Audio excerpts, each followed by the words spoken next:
Du 20h au sommaire de l'actualité ce soir, au mouvement d'humeur chez les boulangers de Mbour, non content de ceux du prix des farines. Ces professionnels exigent une annulation de l'arrêté ministériel. Un ultimatum a été fixé au ministre du Commerce. À Ndiosmone, une localité reliant les régions de Fatick et Thiès, la paupérisation inquiète les populations. Ce matin, elles ont battu le macadam pour rappeler au chef de l'État, Macky Sall, ses promesses de campagne. Leur cri de détresse à suivre dans ce journal. Dans le secteur du gardiennage, le SAGAS étale ses mots: précarité, difficiles conditions de travail et manquement dans la prise en charge sociale des travailleurs en prélude aux élections de représentativité syndicale. La dite structure fixe ses priorités. Voilà pour les principaux titres. Bonsoir et bienvenue à vous tous.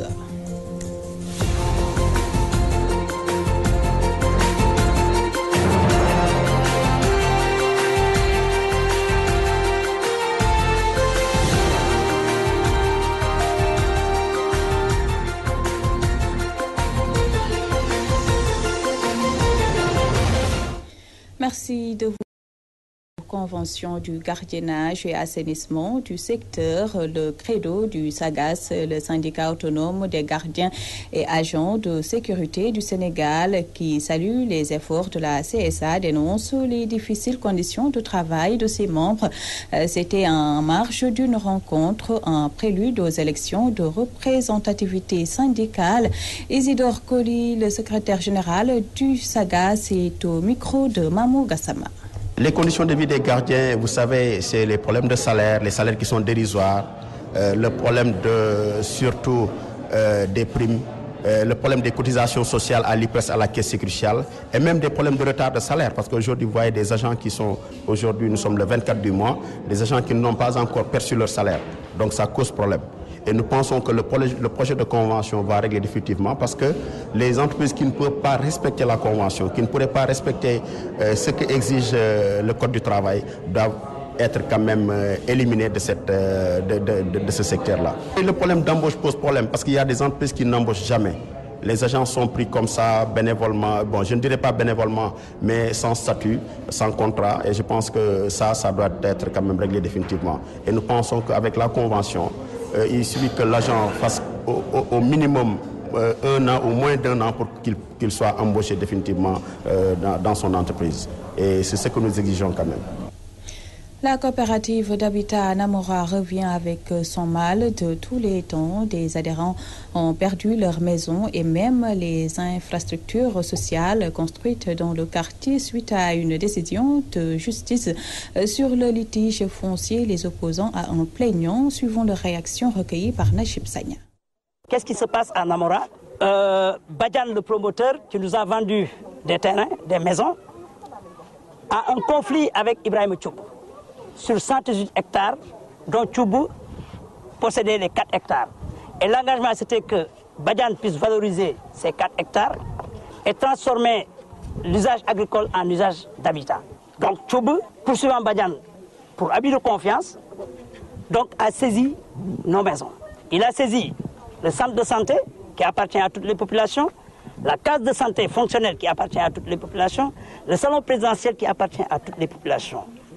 Et 43 villas déjà habitées, 184 parcelles déjà viabilisées. Et le problème est que le conflit auquel il a avec Badian, c'est sur 112 hectares qui n'ont rien à voir avec les 39 hectares où sont construites nos maisons et le centre de santé. Il voulait se faire payer, donc il a saisi nos maisons pensant que ces maisons appartiennent à Badian. Or, ces maisons n'appartiennent plus à Badian. Nous faisons un appel au président de la République. C'est lui seul qui peut nous aider sur ça. Parce que c'est des terrains qui nous appartiennent. Le gars Tchoubou, son problème c'était en dehors de Namora, du fait qu'il ne peut pas vendre ses terrains, parce que c'est un domaine national, il est venu saisir nos maisons et la case des tout-petits et le centre de santé. Donc nous faisons appel au président de la République, nous faisons appel au ministre, surtout le ministre de la Santé, Mme Eva Marie Coll Seck, la première dame du Sénégal, à tous les ministres, et nous faisons appel aussi aux journalistes. Le village de Ndiosmone, carrefour reliant les régions de Fatick et Thiès dans le dénuement total. Les populations étaient dans la rue ce matin pour fustiger les promesses non tenues du président Macky Sall liées à l'eau et à l'électricité. Elle réclame par ailleurs des ralentisseurs. Les détails avec Thierno Daf. Ndiosmone, une localité, un carrefour, mais de multiples difficultés causées uniquement par des promesses non tenues. Alors, les populations arborent des brassards rouges, envahissent la rue et se rappellent aux souvenirs des autorités. Macky Sall est passé ici plusieurs fois, au moment où il était Premier ministre, au moment où il fut président. Il nous a promis de l'électricité, disant qu'il ne savait pas que Ndiosmone ne disposait pas d'électricité. Il est venu ici après. Il s'est rendu compte que jusqu'à présent, Ndiosmone ne dispose pas d'électricité. Un accident a tué ici 3 personnes en même temps, un homme et 2 femmes. Et c'était le dernier accident en date. L'accident qui l'a précédé s'est passé il n'y avait pas plus d'1 mois. On ne peut pas énumérer les accidents qui se sont passés ici parce que les voitures roulent à toute vitesse faute d'eau d'âne. Il faut que nous ayons des eaux d'âne. Plus gros écueil noté à Ndiosmone, l'eau. L'adduction d'eau, notre Ndiosmone Palmarin avait été annoncée comme gratuite il y a très longtemps. Il nous a été donné d'utiliser aujourd'hui de l'eau courante, mais de l'eau courante qui coûte pour le ménage 275 francs le mètre cube, qui coûte pour le maraîcher 200 francs. Mais ramener le prix à 100 francs ou à 75 francs, qu'il nous diminue le coût de l'eau. Il est exorbitant, surtout par rapport à ce qu'on paye dans les villes. On ne peut pas payer plus cher dans les villages que dans les villes. Autre difficulté que vivent les populations de Ndiosmone, le bradage de leur patrimoine foncier. La gestion du foncier, il faut qu'on en parle. Ce n'est pas exactement l'État, c'est les collectivités locales, notre mairie. Depuis que cela fut une communauté rurale, jusqu'à aujourd'hui, nos terres sont vendues à l'encan. Le mot vendu n'est pas trop fort. De passage sur les lieux au moment de la manifestation, le ministre de la Culture promet de soumettre toutes ses doléances au chef de l'État. Le président Macky bi mu nekkee ministre de l'énergie jaar na fi ne leen dinaa leen defal courant nekk premier ministre jaar fi ne leen defal courant ma ne leen dinaa ko yéegee président de la république dinaa ko yéegee premier ministre bi nga xam ne bii actuellement moom moo yore énergie dinaa ko yéegee it waa PUDC.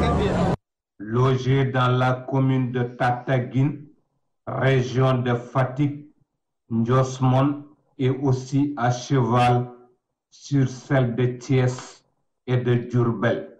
Mbour, Thierno Daf, Radio-Télévision Walfadjri. Je vous le disais en titre, risque de pénurie de pain à Mbour. La raison, les boulangers observent un mot d'ordre de grève pour dénoncer l'augmentation du prix du sac de farine. Ils invitent le ministre du Commerce à revenir sur cette décision au plus vite. Malik Fall, leur porte-parole, est avec Thierno Daf. Il y a de cela 3 jours, le ministre du Commerce a passé un communiqué pour dire que le prix de la farine a baissé. Alors que dans la réalité, le prix de la farine a augmenté. C'est la raison de votre grève depuis 48 heures? Oui, absolument, c'est la raison de notre grève depuis 48 heures. Ce qui s'est passé, c'est qu'il y a, depuis 2013, le gouvernement du Premier ministre Abdou Mbaye avait plafonné le prix, homologué le prix de la farine à 18 500, en espérant qu'en homologuant ce prix à 18 500, les mécanismes du marché vont déterminer le prix réel. Effectivement, le prix a fluctué entre 16 000 à 14 000. À maintes reprises, les meuniers ont essayé de se regrouper pour relever le prix, ce qui est d'ailleurs puni par la loi. Mais le mécanisme du marché était tel que le prix continuait de fluctuer. Maintenant, à un certain moment, qu'est-ce qui s'est passé? c'est le ministre qui vient en aide aux meuniers pour fixer, au lieu de fixer un prix plafond, il enlève le prix plafond pour fixer un prix plancher à 17 200. Ça veut dire que le prix de la farine n'a plus la possibilité de se fluctuer. C'est pour cette raison que nous avons décidé de partir en mouvement parce que en principe, le ministre est revenu sur l'homologation du prix de la farine qui s'est passé en 2013. Qu'est-ce qu'il faut exactement? Tout ce qu'on demande, c'est que le ministre rétablisse le prix plafond de la farine, qui était de 18 500, pour permettre au mécanisme du marché de faire le rôle. Ce qu'on reproche au ministre, c'est qu'il est en train de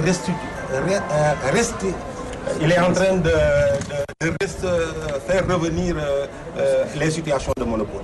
Mais justement, si le ministre s'entête. Non, de toute façon, nous avons un plan d'action à dérouler, donc qu'on va démarrer certainement début du mois de Ramadan. Tous les secteurs de développement du Sénégal sont malades, c'est du moins ce que révèle Mademba Sok, le secrétaire général de l'UNSAS, était en tournée dans la région de Kédougou. Pire, il soutient que l'État traîne les pieds face aux revendications sociales. Mademba Sok s'est confié à Bouramatabo. Tous les secteurs sont malades. L'éducation, la santé, la justice, le transport, entre autres. Il est donc de notre devoir, nous syndicats, d'envisager des solutions concrètes aux autorités ayant en charge le bon fonctionnement de ces secteurs. L'Union nationale des syndicats autonomes du Sénégal, UNSAS, est consciente des réponses inachevées des autorités, d'où l'importance de ces tournées nationales pour convaincre les électeurs à quelques semaines des élections de représentativité des centrales, souligne Madame Massok. Les secteurs sont très malades, il y a des difficultés, mais il y a surtout les réponses inappropriées ou inachevées donc, du gouvernement sur des questions. Nous pensons qu'avec les enseignants, nous avons identifié donc, ce qui, à mon avis, constitue des éléments importants donc, dans le cadre de la formulation de revendications. Dans la santé, c'est la même chose, le système sanitaire souffre donc, de difficultés. Dans d'autres secteurs, notamment de l'éducation dans le moyen secondaire, dans l'enseignement supérieur aujourd'hui, où les camarades sont à grève par rapport à la retraite. Parce que vous avez donc la question de l'écrêtement qui se pose, la question de la pension minimale, bien que les camarades avaient décidé de faire cohabiter le système par capitalisation avec le système de par répartition. Et il y a également que le Fonds national de retraite ne permet pas de bien prendre en charge les préoccupations et les problèmes. Et partout, dans tous les secteurs, il y a des difficultés, mais partout, il y a une réelle volonté de prendre en charge des questions, parce que la dialectique qui est en cours dans ce monde nous suggère que demain, les difficultés vont être encore plus difficiles, compte tenu de tous les ingrédients qu'il y a dans le monde, et ces ingrédients réunis annoncent donc une bombe sociale. La lutte contre la privatisation dans le secteur de l'électricité, contre la gestion gabégique des institutions de prévoyance sociale, pour la défense des droits et libertés, pour la défense du pouvoir d'achat des travailleurs, sont autant d'étapes qui caractérisent le parcours de l'UNSAS, a laissé entendre Madame Massok en tournée dans la région Kédougou. C'est le Bramadabo, Abla Chimerfal pour la radio-télévision Walfadjri.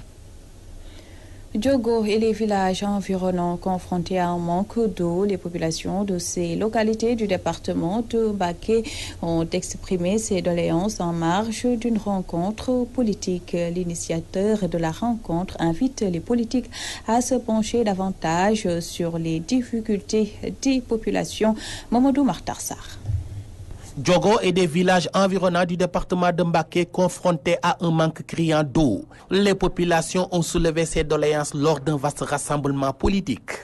De vous donner nos doléances, nous sommes réunis, nous faisons nos forces, nos fidélités, parce que nous savons des problèmes d'eau de 7 km de Mayel à Galleloul, soit 3 bornes fontaines, Goyanabe, Ndogop, Galleloul. Mais nous avons des problèmes. Pourquoi nous n'avons pas vu le PIDC ici? Pourquoi les bourses familiales, les 3 villages que nous avons, aucun de nous n'a une bourse familiale? Pourquoi cela? Nous sommes des citoyens, nous payons nos taxes rurales, nous faisons tout ce que nous doit. Mais il faut que tu dis ça à Macky Sall. Venu présider la rencontre, Dr Silla, responsable APR à Touba, annonce des mesures. Pour le forage, je m'en occupe, prends l'engagement ici. solennellement, d'ici un mois, nous amènerons de l'eau à Ndiogop. Et après, on ira solliciter un forage au président de la République. Connu pour être l'avocat des populations démunies et du monde rural, le responsable APR, Dr Sylla, appelle ses frères de parti à descendre sur le terrain et essayer d'apporter des solutions aux problèmes des Sénégalais au lieu de rester à Dakar pour tenir des réunions et autres marches. J'essaie de régler les problèmes quotidiens qui surgissent au niveau des coins les plus reculés. Parce que c'est ça la politique. La politique, c'est pas de rester à Dakar, de faire des réunions, des marches et de critiquer. Concluant ses propos, Dr Sylla appelle le ministre de l'élevage, Aminata Mbengue Ndiaye, à prendre langue avec les éleveurs sénégalais pour une opération de tabaski sans les étrangers. J'insiste au niveau de Aminata Mbengue Ndiaye. Allez vers les SAM, allez vers les bergers. Ils ont des moutons. Vous trouverez toute satisfaction au lieu d'aller au Mali, payer le transport. Au lieu d'aller en Mauritanie, payer le transport. Ils viennent ici prendre leur argent et rentrer chez eux. Mais donnons cet argent à nos parents. Touba Mbacké, Mamadou Makhtar Sarr pour la radio-télévision Walfadjri.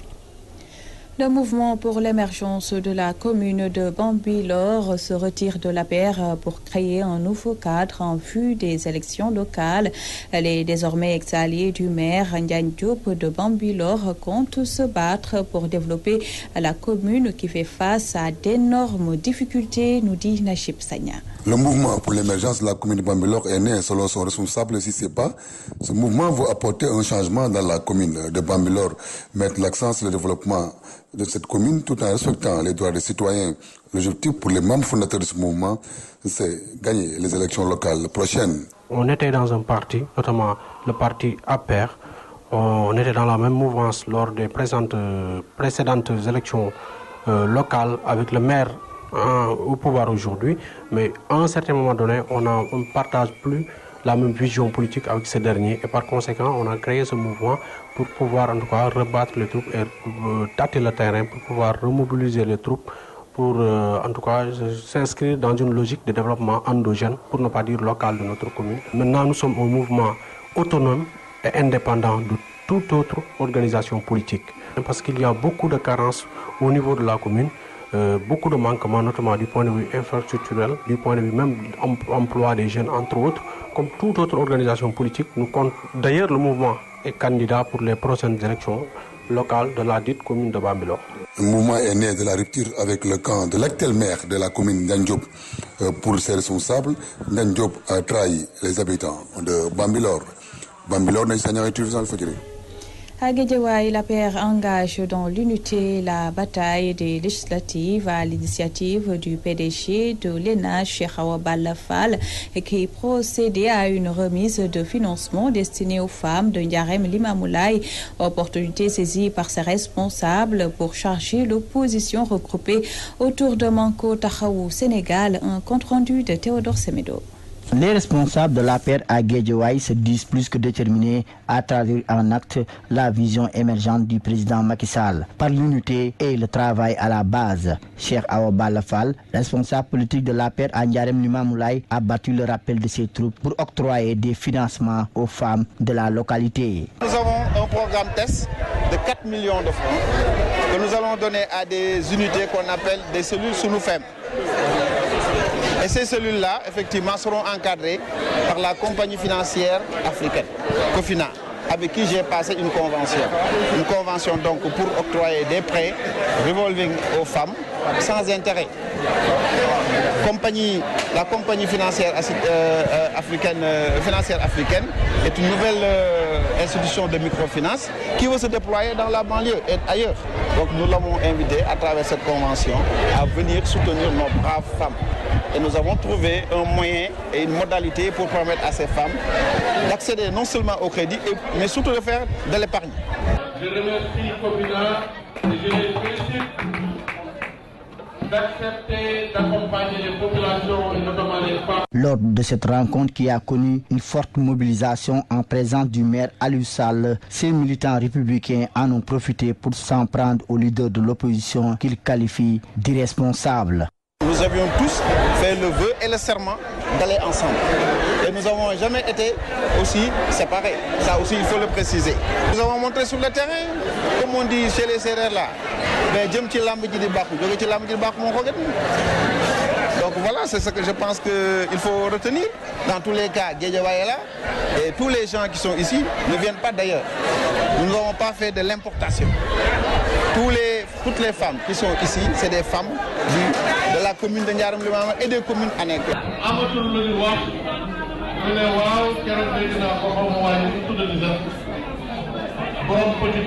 Ils n'ont plus rien à dire, et surtout Malick Gakou avec son petit parti. Il disait qu'Alioune Sall n'est pas natif de Guédiawaye. Il a été négligent, raison pour laquelle je suis devenu maire de cette localité. Quant à Cheikh Awa Balla Fall, qui a fait des preuves, on n'a plus de doute envers lui.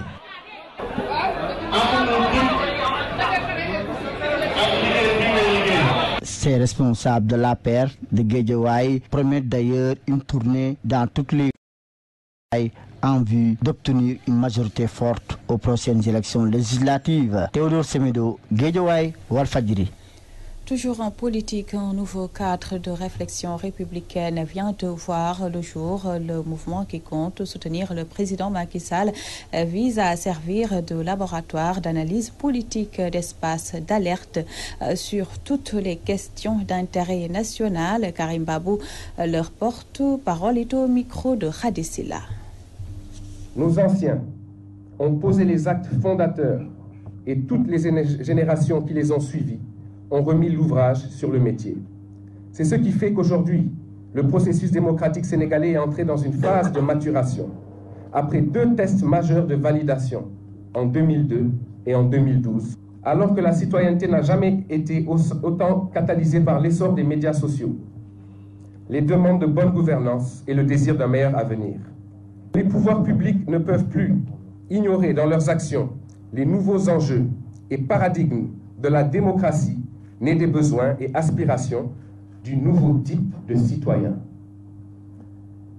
Ce lieu et lien qu'ambitionne d'être le club Esprit républicain aura pour objet de servir de laboratoire d'analyse politique, d'espace d'alerte, de veille, de réflexion et de formulation de propositions sur toutes les questions d'intérêt national.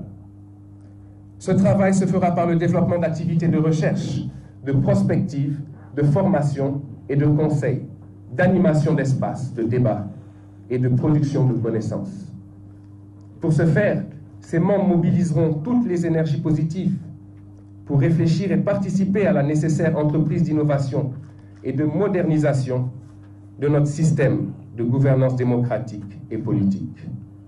Le think tank pourra, entre autres, permettre aux acteurs politiques, à la société civile et aux citoyens de partager dans des espaces dédiés au dialogue multisectoriel sur la formulation et la conduite des affaires publiques. Pape Moustapha Ndiaye crée le mouvement citoyen Action et Résultats pour apporter des solutions aux problèmes des Sénégalais. Il a profité du lancement de son mouvement pour dénoncer cette nouvelle forme d'esclavage avec la découverte du pétrole au Sénégal. Ces propos sont recueillis par Al-Hassan Ba. Nous avons lancé ce mouvement, c'est pour solutionner les problèmes qui se posent actuellement au Sénégal. Et ces problèmes sont essentiellement basés sur la déperdition. C'est-à-dire les Sénégalais ne sont plus des citoyens modèles. Donc le problème qui se pose essentiellement, c'est un problème de comportement. C'est un problème de citoyenneté. Alors, c'est pour cette raison qu'on a choisi le mot citoyen comme premier mot. Ensuite, on a constaté qu'il y a trop de bavardage. Les gens ont l'habitude de parler à la place de faire des actions. C'est pourquoi on a, après citoyenneté, on a parlé d'action. C'est en ce moment seulement qu'on pourra espérer des résultats. C'est après avoir été un bon citoyen, après avoir posé des actions concrètes et visibles, qu'on peut espérer des résultats au bénéfice de la nation. Ce mouvement. Alors, c'est un mouvement très ouvert. C'est-à-dire, je n'ai rien contre les partis politiques. Je n'ai rien contre les politiques. Ils sont là, ils ont leur manière de faire, leur manière de parler. Peut-être que je ne me retrouve pas tout à fait à 100% sur leur démarche. C'est pour cette idée, on a pensé que la démarche que nous avons en tête peut gérer mieux les intérêts des citoyens. Les colonisateurs avaient l'habitude de tromper nos ancêtres par des miroirs, en donnant des miroirs, ils échangeaient les miroirs avec des individus. Je dis que c'est la forme qui a changé actuellement. Si des puits de pétrole, par exemple, qui doivent coûter des centaines de milliards, si on les échange avec des dizaines de millions, mais je pense que c'est le même modèle qui revient. Comptons sur nous-mêmes, mais comptons sur ce que nous avons. Exploitons ce que nous avons. Écartons-nous de tout ce qui est complexe. Parce que le frein du développement, c'est ce complexe-là. Autre aspect de l'actualité, rencontre des acteurs de la pêche à Rufisque. Le ministre de l'économie maritime qui présidait les travaux annonce une batterie de mesures à l'encontre des contrevenants qui pêchent frauduleusement dans nos eaux. Des mesures allant de l'amende à la confiscation des bateaux sont prévues. Le ministre Omar Gueye, que nous écoutons au micro de Najib Sagna. Vous savez que la demande en poisson explose à travers le monde. Et de plus en plus, les pêcheurs vont en mer et pêchent sans respecter certaines tailles. La pêche illégale non déclarée, non réglementée, le code de la pêche est revenu là-dessus pour imposer des sanctions très très sévères. Lorsque nous prenons un bateau qui pratique cette pêche illégale non déclarée, non réglementée, le minimum de l'amende c'est 500 millions et nous pouvons aller jusqu'au maximum de 1 milliard. Et s'il y a récidive, le bateau est confisqué. Là également, c'est une innovation majeure du code de la pêche. Les populations de Keur Bakar Diarité dans le département de Foundiougne bénéficient d'une réalisation du prototype pilote pour un éco-village afin d'aider les jeunes et les femmes à prendre en charge leur propre développement. Cheikh Lamine Fall porte leur voix au micro de Al-Hassan Ba. Ce qui nous réunit aujourd'hui, c'est la cérémonie d'inauguration de l'éco-maison de Keur Bakar Diarité. Aujourd'hui, nous avons réussi avec l'appui de tous ces partenaires-là que nous venons de citer et des syndicats en Italie et des privés et de la fondation Autodesk qu'on a pu réaliser ce projet-là. Maintenant qui est aussi fait concomitamment avec le jardin des femmes. Être un projet intégré pour permettre maintenant à l'ensemble de la population de Keur Bakar Diarité de pouvoir prendre en charge son propre développement. L'utilité d'abord, c'est donc on a allié le côté écologique, c'est-à-dire que comme la difficulté de l'eau en Afrique c'est un problème, il y a une cuve de 62 mètres cubes qui permet de recueillir l'eau de pluie.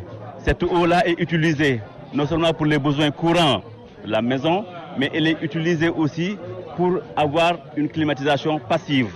Donc on n'a pas besoin de climatiseurs, on n'a pas besoin de ventilateurs pour aérer. Donc on a une aération naturelle.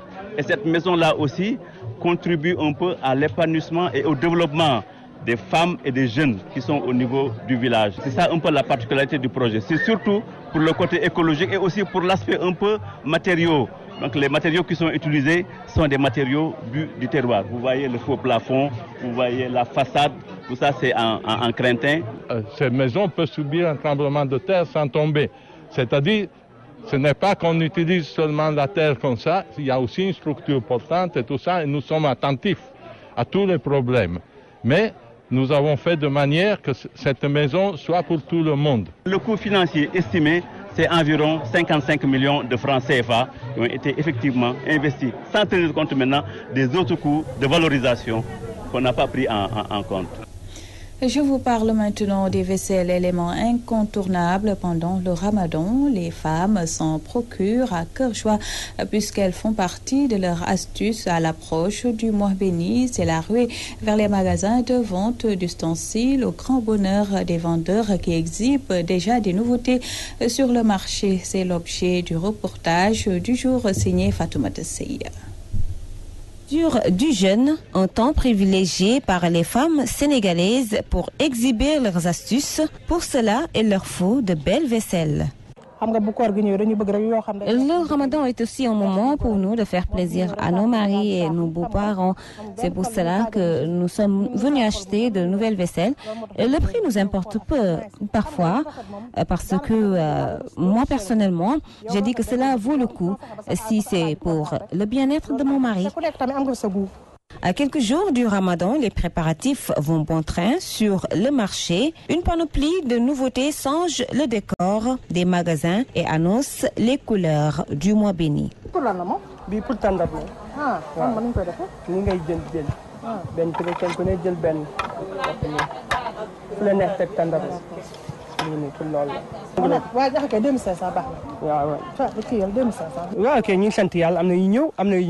Nous avons de nouvelles arrivages pour le Ramadan, mais souvent les clients indécis font des va-et-vient et pourtant les prix sont abordables. Le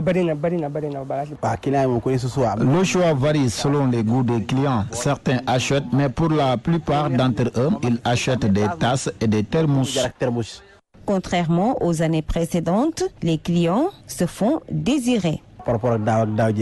Les clients viennent à compte-gouttes. Cela pourrait s'expliquer par la conjoncture qui sévit actuellement dans ce pays. Mais également, il ne faut pas oublier qu'il y a beaucoup d'événements successifs notés ici au Sénégal. En tout cas, comparé aux années précédentes, les choses sont pires. Mais avec le mois béni du Ramadan, espérons que les choses vont aller pour le mieux et que notre chiffre d'affaires monte en flèche. En tout cas, c'est tout ce que l'on souhaite. Le mois de Ramadan s'annonce avec son armada d'ustensiles et autres vaisselles qui occupent le marché. Les ménagères, selon leurs goûts et leurs couleurs, ont pris d'assaut ces objets qui font partie des décors du mois béni. Fatoumata Sey, votre reportage met en terme à cette édition réalisée par Ndeye Fatou Ndiaye Mbaké. À la régie, il y avait Cheikh Tidiane Diop. Retrouvez à 21h Rao Diop Ndiaye Diagne dans Célébéyon. À toutes et à tous, merci de votre aimable attention. Bonsoir.